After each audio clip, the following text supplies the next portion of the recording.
Bonjour à tous. Aujourd'hui avec le Dialectique on s'interroge. Mais qui se cache derrière l'Aquarius?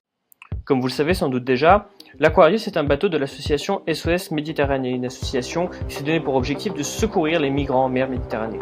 Cette association est présidée par Francis Valla, un ancien président d'un grand groupe armateur pétrolier qui est aussi officier dans les assurances britanniques et fondateur de ce qu'on appelle le cluster maritime français.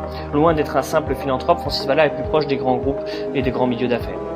De l'autre côté, sur le même bateau l'Aquarius, vous trouvez l'association Médecins sans frontières, une association qui a notamment été cofondée par une personne que nous connaissons tous, Bernard Kouchner. Bernard Kouchner, rappelez-vous, c'est cet ancien gauchiste devenu ministre des Affaires étrangères de Nicolas Sarkozy entre 2007 et 2010. Sarkozy, le grand responsable de la guerre en Libye en 2011, qui a détruit l'État libyen et déséquilibré la région. La nouvelle loi qui est imposée aujourd'hui en Libye, c'est ce qu'on appelle la charia, la loi islamique, et on retrouve même des scènes d'esclavage terribles, des images qu'on a pu voir dans les grands médias récemment. Depuis la destruction de l'État libyen en 2011, le scénario de migration est assez classique, celui qu'on retrouve aujourd'hui est d'ailleurs même très classique. Une embarcation de fortune qui embarque à son bord 629 personnes quitte l'Afrique en sachant pertinemment qu'ils seront secourus. Comme prévu, les associations humanitaires d'extrême gauche jouent le jeu des passeurs qui prospèrent sur le dos des pauvres gens et vont récupérer ces migrants pour les ramener vers l'Europe, notamment vers les États comme l'Italie.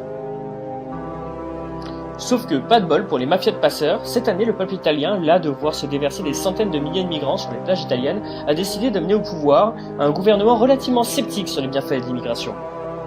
Matteo Salvini, ministre de l'Intérieur et leader de la Lega, a déclaré « Je veux mettre fin à ce trafic d'êtres humains » et a refusé que ces 629 migrants mettent pied sur le territoire européen et le territoire italien. Pareil pour le gouvernement maltais qui a refusé que le bateau débarque sur l'île. Finalement, ce sont les Espagnols qui ont proposé d'accueillir ces migrants à Valence. Sur cette carte, vous pouvez voir le manque de bon sens des autorités, parce que le petit point rond, c'est l'endroit où l'Aquarius a pris en charge les 629 migrants. La flèche bleue, c'est là où ils sont actuellement, et la flèche verte, c'est là où ils veulent les envoyer. Alors qu'en réalité, le vrai bon sens aurait été de cette petite flèche rouge, c'est-à-dire les raccompagner sur les plages libyennes ou bien au pire sur les plages tunisiennes.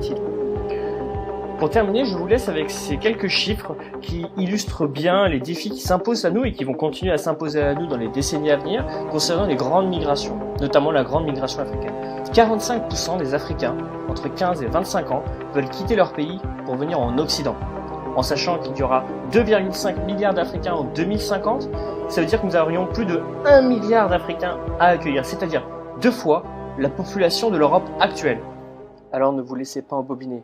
Partagez et aimez notre page pour nous aider à dénoncer d'autres fake news.